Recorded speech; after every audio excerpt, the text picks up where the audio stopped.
Seguimos então com a nossa transmissão ao vivo, direto de Brasília, do Museu Nacional. Muito obrigada pela sua participação no site udfqueagentequer.org e também nos nossos canais do YouTube, Instagram, Facebook. Obrigada por enviar suas mensagens, perguntas e comentários pelo Messenger, no chat.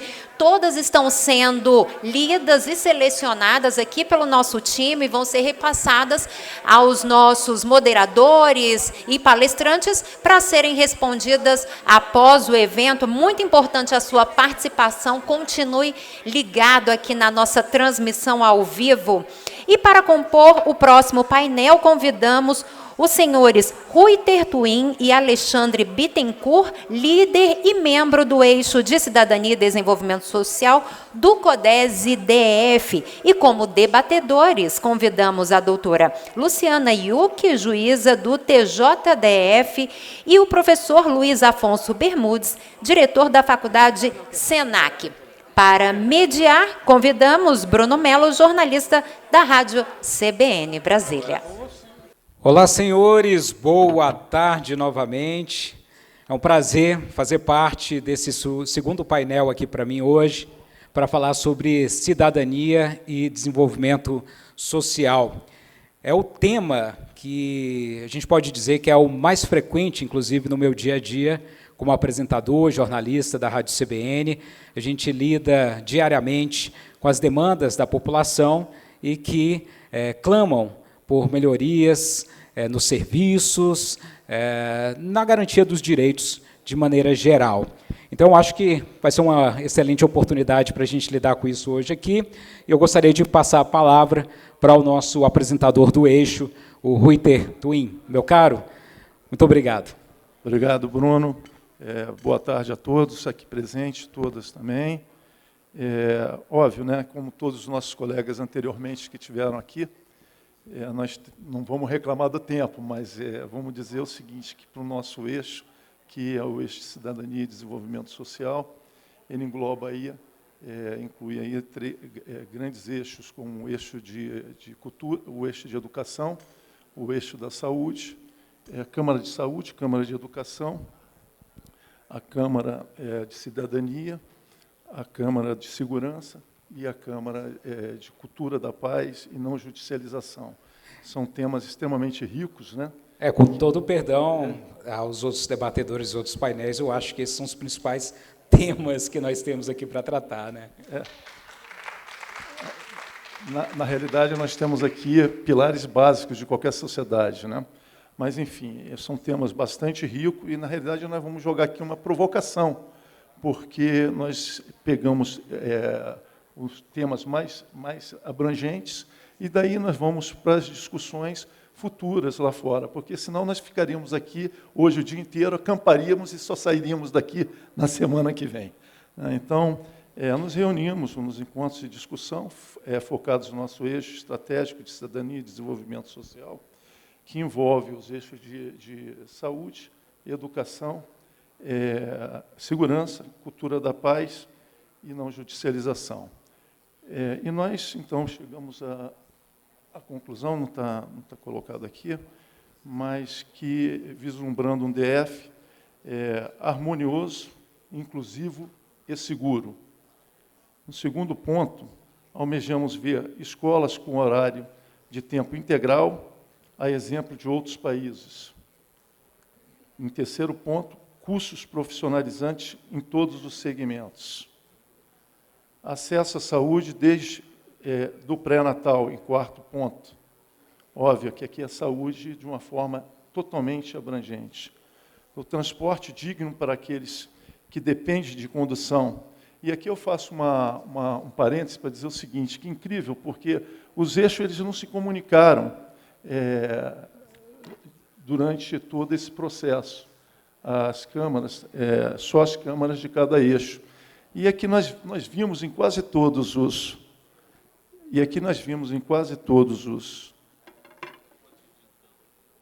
Embaixo? Também? Tá. E nós, então, nos comunicamos, mas vimos em todos os eixos que discutiram aqui o problema do transporte como o transporte digno para aqueles que dependem de condução, diminuindo o tempo improdutivo de cada passageiro, de cada pessoa dentro do transporte, obviamente diminuindo a produtividade que eles têm e também transportes desconfortáveis e lentos, dizendo até que desumanos, né, vamos dizer assim. Inclusive, eu tive a oportunidade de conversar com o presidente da CODESE, nesta semana, no CBN Brasília, e a pergunta que eu encaminhei foi justamente qual seria o principal gargalo hoje do Distrito Federal. A gente pode pensar em uma série de coisas, saúde pública, obviamente, é algo que a gente precisa enfrentar com muita seriedade, mas o transporte público, se você for fazer uma pesquisa e conversar com a população, aparece realmente em primeiro lugar como o principal gargalo. Isso gera uma série de questões, né, de qualidade de vida, da saúde do trabalhador, então só aí a gente tem um amplo debate para ser feito, né? Exato. Bom, voltamos então ao saneamento básico, que protege a saúde e diminui a mortalidade infantil. Para nós, isso aqui é um tema muito complexo, porque, na realidade, quando se fala de saúde pública, a população, do modo geral, entende saúde, saneamento básico, como esgoto e água potável. E o saneamento básico, no termo da Lei 11.445, de 2007, que define o seguinte: conjunto de serviços de infraestrutura, instalações operacionais de abastecimento de água potável, esgotamento sanitário, limpeza urbana, manejo de resíduos sólidos, manejo e drenagem de águas pluviais urbanas. E hoje todos nós estamos vendo aí nas matérias divulgadas nos meios de comunicação o tão importante que o manejo de águas pluviais urbanas é importante, vindo as tragédias que nós estamos vendo acontecer aí no país. Bom, em outro plano, delegacias funcionando 24 horas. Políticas públicas para assentamento em fase de regularização, com estruturas de educação, moradia, saúde e segurança. Obviamente, com planejamento, como a gente discute bastante, inclusive no sindicato ao qual eu pertenço, para evitar, dessa forma, ocupação desordenada do solo, como nós estamos vendo em Brasília, que é um grande problema que nós já enfrentamos, e, se nada for feito, continuaremos a enfrentar. Inclusive, só para não deixar passar, a questão das delegacias 24 horas, né, é uma demanda antiga do setor produtivo, de toda a sociedade aqui do Distrito Federal, foi implementada na atual gestão, mas eu acho importante mantê-la, né, dentro dos eixos para que seja uma política permanente, independentemente de qualquer gestão que venha assumir. Né? Bom, e agora, por derradeiro, a busca incansável que vamos ter na nossa cidade, reconhecida até pela própria ONU, como a cidade da felicidade. Quando a COSET me trouxe esse tema e a gente começou a discutir dentro do CODESE, dentro do nosso eixo, eu comecei a perceber a importância desse tema para a nossa cidade. Em pouco tempo, o IDH vai deixar de ser um índice de avaliação do desenvolvimento de uma determinada sociedade. Eles já estão falando hoje no FIB, que é Felicidade Interna Bruta. O que é Felicidade Interna Bruta? É um índice que foi inicialmente tirado em Butão, um país aí que poucas pessoas conhecem, têm acesso, como um índice de felicidade que está sendo hoje acolhido pela própria ONU. Né? Isso aí é de fundamental importância para as nossas cidades, tendo em vista o seguinte, que se a gente busca a felicidade, obviamente que nós estamos buscando todos os outros contextos da sociedade. E você veja que ele é tão abrangente que diz o seguinte: exigirá com cumprimento várias variáveis. A primeira, liberdade de expressão. Olha a importância disso. Renda média, que já volta lá para trás, para a economia, que é o PIB per capita da população. Expectativa de vida, tudo a ver com a saúde que é desenvolvida, os planos e as concepções de saúde desenvolvidas dentro de cada sociedade. Suporte social, envolve tudo que já foi falado aqui nas câmaras anteriores. Generosidade, parece que é uma palavra assim, jogada ao léu, mas imagina a educação, e lá no final eu vou citar o mestre Osho, que eu não memorizei ainda, porque eu li isso ontem, achei importantíssimo, porque nós vamos debater aqui hoje.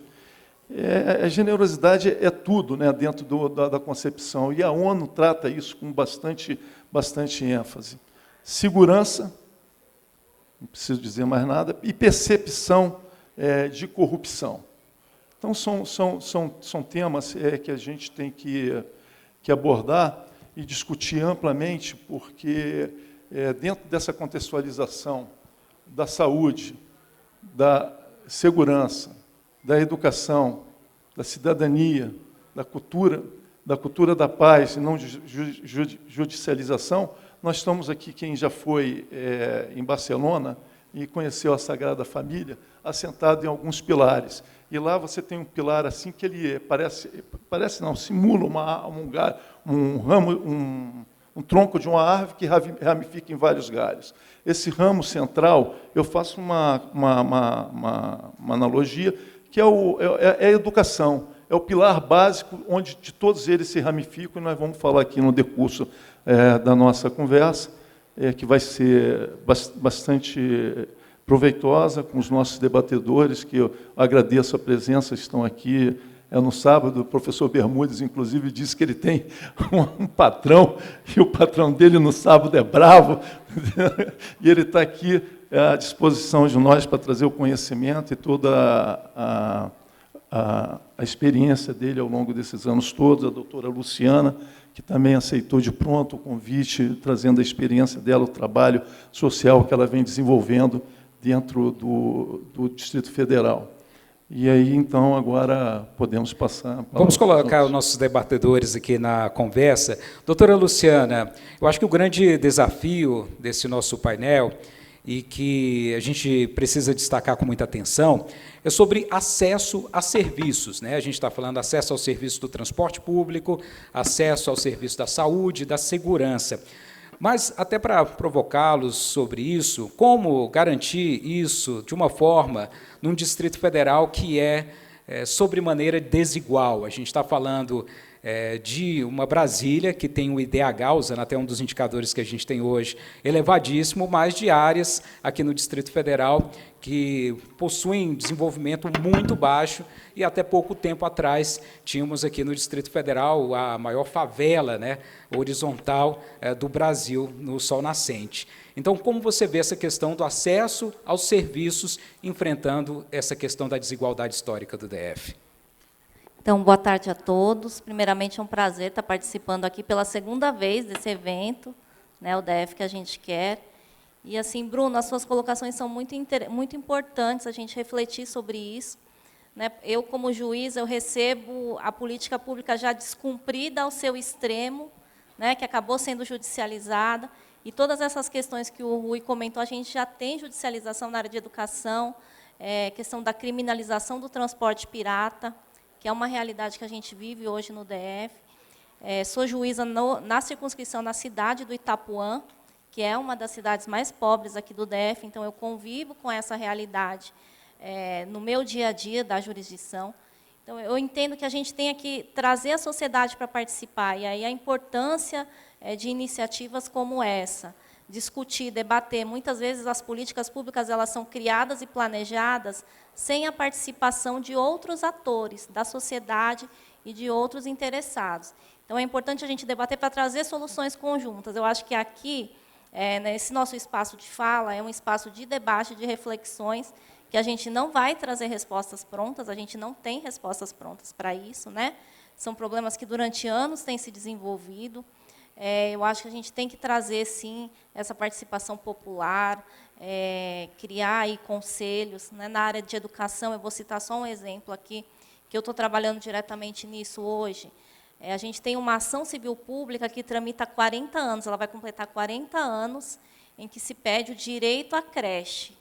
Já está garantido, já tem uma sentença judicial, mas ninguém consegue implementar esse plano hoje no DF. Então, o que nós precisamos fazer para implementar isso? Então, nós temos conversado com diversos atores para realmente tentar construir essa solução conjunta. Gosto muito da questão da mediação, da cultura da paz, né, de trazer essa perspectiva aí, multifacetária, essa multivisão do problema para a gente construir essa solução.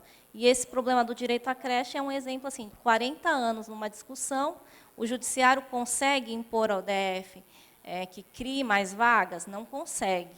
Né? Então, como concretizar uma decisão judicial? Até que ponto o judiciário vai aí, tem a sua decisão respeitada e cumprida? Então, são diversas questões que a gente verifica. Hoje, lá no Itapuã, eu tenho em massa pessoas que são pegas pela polícia porque estão fazendo transporte pirata, mas a pergunta que eu me faço é, tem transporte oficial para essas pessoas? Né? A pessoa que mora no Itapuã consegue chegar no plano para trabalhar com o transporte público? Então, a gente tem que pensar nisso também e pensar em como resolver isso.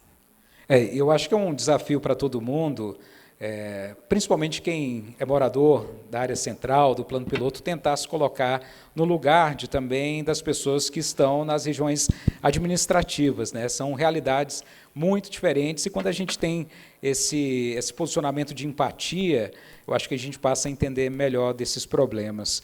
Professor, como enfrentar essa nossa desigualdade histórica, assim como eu coloquei para a doutora Luciana, e trazendo, obviamente, desenvolvimento social para o DF. Permitam a todos, boa tarde, nós estamos aqui, mas eu vou brincar com a figura que já foi colocada. Nós somos uma carreta aqui nessa mesa, com 3 eixos, né, que são sustentáculos dessa carreta. Se esses 3 eixos não funcionarem, nós não vamos para frente. Bom, e me pediram, eu já na edição passada do CODESE, que participei com muito orgulho, agora me pediram educação. Educação, e vem aquela pergunta, por que só para um? Né? Então, como a vantagem de você estar no ensino superior é que você chama os professores, os colegas, assim, agora vamos trabalhar e fazer uma pesquisa, e todo mundo vai atrás. Né? Falou em pesquisa. Então, chamei-os para que a gente pensasse e dissesse assim, o que você acha dessa educação numa perspectiva do DF que nós queremos? Sob o ponto de vista do educador, que está passando num cenário que todos vivemos como cidadãos e como educadores e como alunos, seja lá como for, né, esses 2 últimos anos. Né? Qual é a perspectiva para os próximos anos, no sentido de um Distrito Federal que nós queremos, com um novo governo, com novas opiniões e com novas perspectivas, e pior ainda, né, com desafios que nós não temos as soluções ainda. Tá? E eu vou passar rapidamente aqui para vocês o que saiu nesses eixos da educação. Saíram 3 perspectivas importantes. A educação, como educação mesmo, uma perspectiva de recuperação do passado. O passado esses 2 últimos anos. 2 últimos anos são 2 anos de ensino básico, creche, das nossas crianças. Como é que nós vamos recuperar isso? O nosso professor não trabalhou, não se formou. Ah, não, ele estava na internet. A internet é nós, somos nós aqui nas capitais. Vamos aqui para fora, vamos ao Itapuã, né? Para ver se a internet está lá, para ver se tem acesso, para ver se tem computador, para ver se tem a última milha do conhecimento. Tá? E não tem isso. Então, e isso deram algumas coisas. Olha, DF que a gente quer é diminuir a precariedade e a desigualdade na educação pública do Distrito Federal. E aí entra, claro, aqui a educação foi colocada como educação, não é só pública, não. Tem o setor privado que é muito representativo nas creches, no ensino superior, no ensino médio, né? E isso tem que ser tratado pelo próximo governo, de como nós podemos recuperar essa aprendizagem em vários níveis desses 2 últimos anos. Um outro ponto que saiu, né, e que até trocamos algumas ideias com o nosso coordenador aqui do eixo, que todos nós queremos ir para um local de referência, participar de uma festa, aqui, ó, nós fizemos hoje, dentro deste auditório bonito. Diga para as nossas crianças que ele vai estudar numa escola com goteira, com o piso quebrado, com um banheiro sem água. Ou seja, nós precisamos melhorar e manter as infraestruturas das nossas escolas, sejam elas públicas e privadas. Constrói-se qualquer coisa, né? Se é para uma escola, até daquela madeirite se fez escola nessa cidade, não foi? E isto não é possível, né? Nós temos que ser, a escola tem que ser a representação da onde eu quero ir, o que eu quero ser. Né? Então, isso saiu também lá. Um outro ponto que aqui, como nós estamos, eu vou me apressar um pouquinho, já levei 0 aqui, né? Eu sei levar nota, mas que surgiu numa perspectiva de professores e alguns alunos da pós-graduação, foi a ênfase na educação executiva. Mas aí eu passei a perguntar, mas que educação executiva é essa? Não, é formação de líderes e gestores para a área educacional em todos os níveis. Porque não adianta dar o recurso aí, eu tenho um passado que me condena, eu fui presidente do SEBRAE aqui durante certo tempo, e nós fizemos um trabalho com a Secretaria de Educação, que foi capacitar os diretores de escolas para poderem ter aquele recurso para gastar. Não sabia gastar, não sabia prestar conta, e nós fizemos um trabalho de gestão para ensinar esse diretor. E isso surgiu dessa pesquisa, que depois eu vou repassar para o nosso amigo Morelli lá. Sim. Todos esses resultados, dados crus, que são muito importantes e tem uma série de perspectivas, né, que a gente pode condensar depois, que é essa a constância do financiamento da educação. Professor, senão a gente vai se perder no tempo e a gente tem que seguir aqui no debate. Doutora Luciana, me chamou a atenção quando você disse que quando as questões chegam já ao judiciário, quando chegam à sua mesa, é porque ali já há um problema, né? A gente já está lidando com uma situação dada. Ou é, eventualmente, numa questão de violência, que faltou uma proteção, a gente vive uma questão grave no Distrito Federal da violência contra a mulher, ou é na questão da saúde pública, quando o Estado não conseguiu garantir, eventualmente, a internação de uma pessoa num leito, ou até mesmo na questão da creche, que mesmo quando a Justiça consegue garantir o direito àquela pessoa, ela não o tem de fato. De que forma interromper essa questão para evitar que tudo isso chegue, eu tenha que chegar no judiciário, seja resolvida antes? Como é que você vê isso? E até interessante a sua pergunta, Bruno. Não sei se você sabia, mas eu sou juíza de violência doméstica, né? Então, assim, a gente vê a questão da violência muito latente na nossa sociedade. Eu acho que a gente ainda precisa trabalhar aí nos níveis mais básicos, e aí, ressaltando aqui a fala do professor Bernudes, na área da educação mesmo, conscientização, educação. Ainda a gente tem, ainda que nós tenhamos muitas demandas de violência doméstica, nós sabemos que os casos são subnotificados. Muitas mulheres ainda não denunciam, não procuram a polícia, por medo até do preconceito, por hipossuficiência econômica. Então, assim, a mulher, às vezes, ela até registra, mas ela desiste, e ela fala para mim, não, eu quero desistir porque eu não tenho como me sustentar. Né? Então, ela quer retomar o relacionamento como uma forma de se sustentar e de sustentar aos seus filhos. Eu acho que a gente precisa trabalhar muito nessa base da política pública, nessa questão da educação, nas parcerias com instituições privadas. Eu acho que funciona também muito bem, aproveitar essa expertise aí do mercado que já funciona bem, por exemplo, com relação às creches, né? A gente tem algumas experiências aí do DEF que forneceu voucher para que as famílias colocassem seus filhos em creches privadas, porque muitas vezes construir creches novas é uma política que vai demorar muito tempo. E a demanda, por exemplo, pela educação infantil básica, ela é imediata. Então, depois que a criança completa 6 anos, ela já não tem mais necessidade da creche. Mas, até então, a sua mãe não pôde trabalhar, e na pandemia a gente viu muito isso, né? Então, as creches fecharam, muitas mães tiveram que deixar de trabalhar para cuidar dos seus filhos, ficar sem a sua fonte de sustento. Então, a gente tem um problema que é imediato e que demanda soluções mais rápidas. Eu acho que essa aproximação entre o mercado privado, essa expertise, e o poder público, guardadas, claro, toda a questão da legalidade, né, da probidade, eu acho que tende a funcionar muito bem. A questão da judicialização da saúde, dos medicamentos de alto custo, que é uma coisa que a gente vê muito.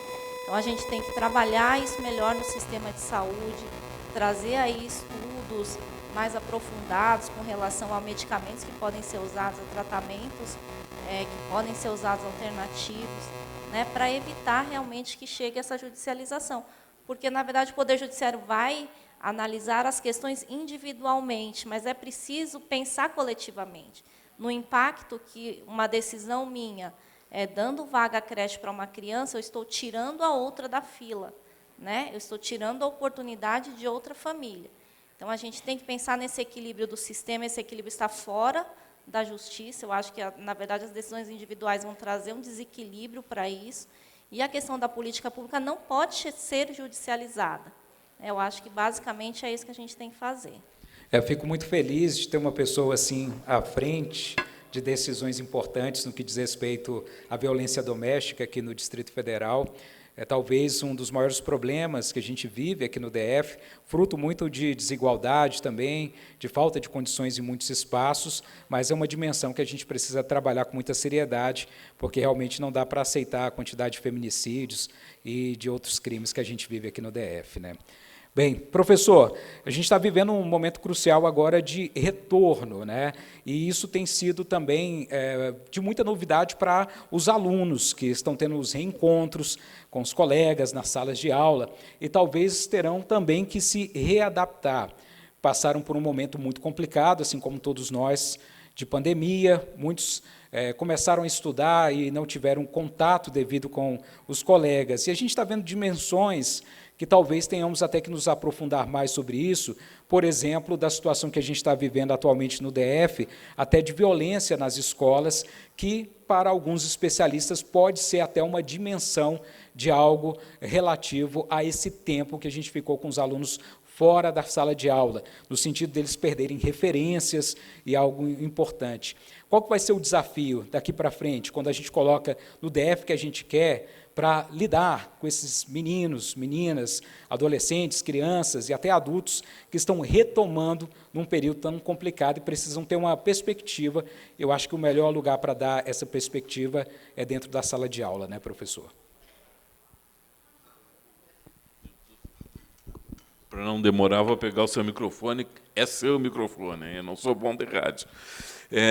Sim, Bruno. Acontece o seguinte, inclusive nas sugestões dessas pesquisas, desses grupos que nós montamos lá na faculdade, foi o acolhimento, acolher ao nosso estudante, de qualquer um dos níveis. E isso não é só das crianças, não.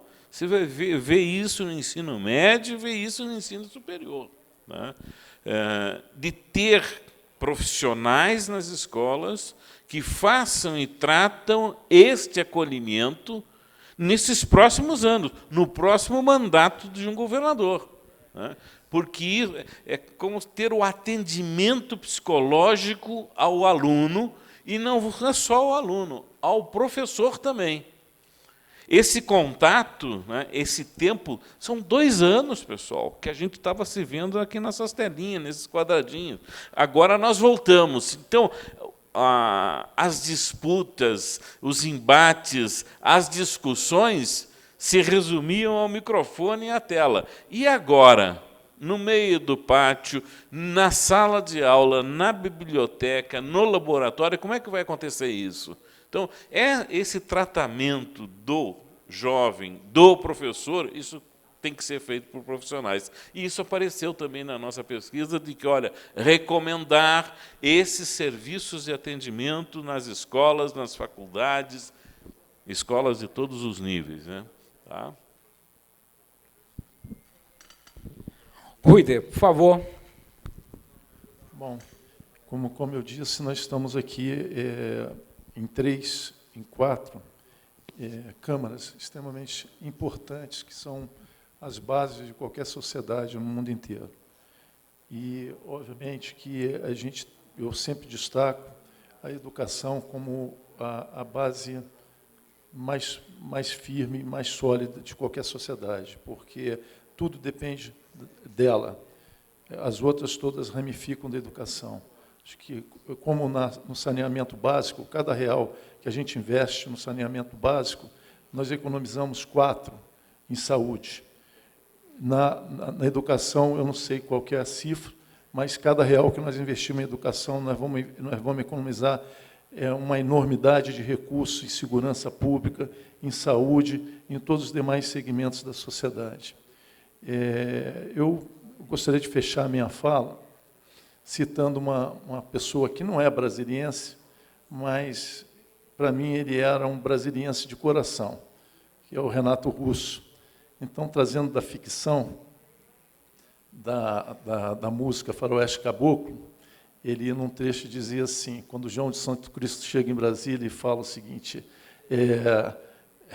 meu Deus, mas que cidade linda, mas antes ele já tinha escutado de um senhor no passado, que no país, cidade melhor não há. E eu acredito muito nisso como brasiliense, sou nascido aqui, todos que me conhecem sabem disso, que a nossa cidade ela tem um potencial enorme para ser realmente uma cidade da felicidade consagrada pela ONU, como esse projeto está colocando. Nós temos tudo para conseguirmos isso. Nós aqui ainda podemos falar o que nós pensamos, nós aqui temos virtudes grandes, cabeças maravilhosas aqui dentro da cidade, estão presentes aqui inúmeras dessas pessoas, mentes brilhantes, e nós temos tudo para conseguir isso. Eu gostaria de dizer o seguinte, que dentro desse conceito, lá atrás, a Finlândia era um país que praticamente ninguém ouvia falar. Hoje, em função da década de 70 para cá, tem investido maciçamente, ter mudado o modelo deles de educação, o conceito que eles davam para a educação, ter mudado isso, ter acreditado na educação, hoje, durante já há algum tempo, eles são considerados o país mais feliz do mundo. Então, você vê que eles não são o país mais rico, mas eles são o país mais feliz. E o que nós estamos buscando? Riqueza, felicidade, qualidade de vida. Então, a gente tem que mudar esse paradigma e pensar de uma forma diferente.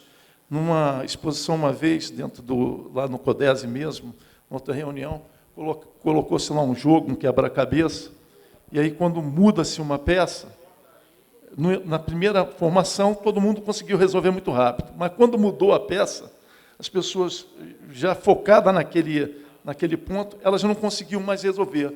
Então, para mudar, para ver essa mudança, é um tempo muito longo, né? E então eu fecho a minha fala, puxando aqui o que eu li ontem. Eu não memorizei ainda, mas vou memorizar, porque tem muito a ver com o que nós estamos tratando aqui. Mestre Osho. Viemos de mãos vazias e partiremos de mãos vazias. Uma educação de verdade não lhe ensinará a competir, ela lhe ensinará a cooperar, ser criativo, amoroso, alegre, sem se comparar com os outros. Então, tem tudo a ver com o que a ONU está falando. Ela fala de generosidade. O que a generosidade é? Nada mais é do que cooperar e ser solidário. Então, é isso que nós estamos buscando, para buscar uma Brasília melhor, e que nós tenhamos, daqui a 18 anos, em 2040, com todo esse trabalho maravilhoso que o CODESE está fazendo, todas essas pessoas que estão aqui à frente, Família, Cecília, todos os colaboradores das diversas câmaras, entendeu? Então, estou aqui agradecendo a todos vocês, agradecendo ao CODESE por estar fazendo esse trabalho fantástico pelo Distrito Federal. E vamos para as considerações finais dos nossos debatedores. Doutora Luciana, muito obrigado pela presença. Agradecendo novamente aqui a oportunidade, Bruno, proposta pelo CODESE, dizer que assim, o que precisa ser feito nós já sabemos, né? Nós temos aí a Agenda 2030 da ONU, nós temos diversas diretrizes aí do que a gente precisa para ter uma sociedade mais igualitária, né, um desenvolvimento social melhor. Agora nós precisamos colocar a mão na massa, agir. E eu acho que com empatia, com resiliência, pouco a pouco, com muita cooperação e união, a gente chega lá. Eu acho muito importante a gente ter esse debate, a gente aproximar as pessoas aí engajadas e que podem fazer alguma coisa. Então, hoje é uma grande oportunidade para a gente mobilizar essa sociedade aqui do DF, para trazer, sim, para os próximos anos, né, mais desenvolvimento social, para que a gente não veja no entorno, em locais tão próximos de Brasília, uma diferença tão gritante. Basicamente é isso, e fico à disposição aqui. Obrigada. Professor? Eu vou ter que usar o seu. Eu só quero encerrar, me permitam as brincadeiras, né, até como em sala de aula, né, e fazer a propaganda. A Faculdade de Tecnologia e Inovação Senac, né, bem no meio da pandemia, em 2020, começo de 2021, nós oferecemos aos nossos alunos e aos professores e aos funcionários um curso de felicidade, tá? Que era o acompanhamento desse período, o que estava acontecendo. E o resultado, a nossa expectativa era de ter 15, 20 alunos, não. 64 funcionários e professores estavam fazendo o curso online. Tá? Então, é isso que nós achamos que, bom, ser feliz numa cidade é ela ter todo o atendimento para o nosso jovem, para a nossa criança e para o nosso adulto. Tá? Se nós não tivermos esse atendimento, e isso pode se dar nesses grandes eixos que foram colocados aqui, mas, por defeito de origem, me permita dizer, Bruno, só com educação. E qualquer governo que assuma, é governo, ainda bem que a gente troca de 4 em 4 anos, mas ele tem que ter o compromisso de políticas claras e eficientes e de qualidade para a educação da população como um todo. Tá bom? Muito obrigado, professor. Aplausos aqui para os nossos participantes debatedores. Continuem com o evento. Aproveito para agradecer a presença de todo mundo. Até a próxima, pessoal. Agradecemos, então, a participação de todos os integrantes do painel Cidadania e Desenvolvimento Social e também a você que nos acompanha pelas redes sociais, pelo site do dfqueagentequer.org. Interage, curte, compartilha o link e participa de forma virtual nesse evento tão importante para a nossa capital federal. E a seguir, nosso próximo painel de debates com o tema Eixo Brasília-Goiânia e Municípios da Rede.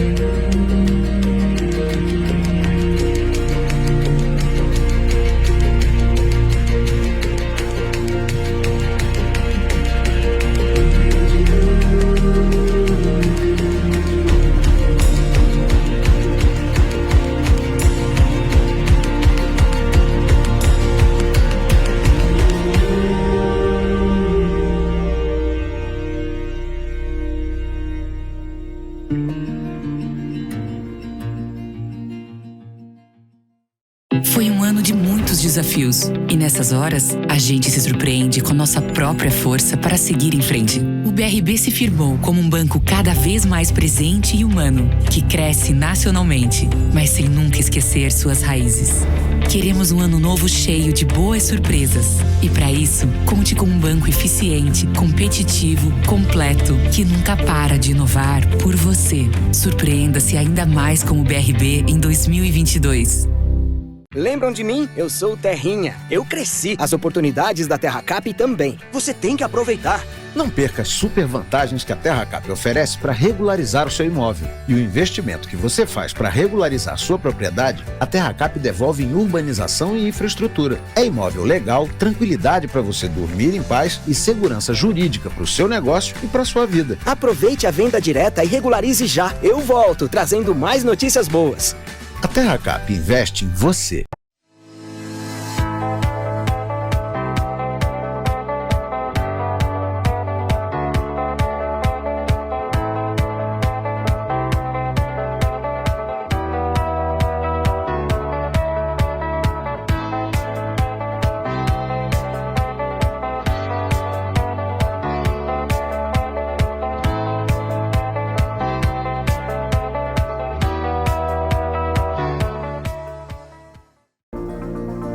O que é o futuro para você? Para nós, a resposta está nas pessoas. Como será a vida delas daqui a 10, 20, 30 anos? Como nos preparar para todas as mudanças que elas precisam? É isso que impulsiona a Brasal a pensar o novo todos os dias, representando grandes marcas, atuando em 3 estados do Brasil. Nos desafiamos a ser a melhor versão de nós mesmos, superando nosso próprio limite, evoluindo em nossos resultados. É exatamente isso que nos torna Brasal. Somos movidos pelo que acreditamos. Esse é o nosso jeito. Essa é a nossa marca. Brasal. Confiança gera resultado.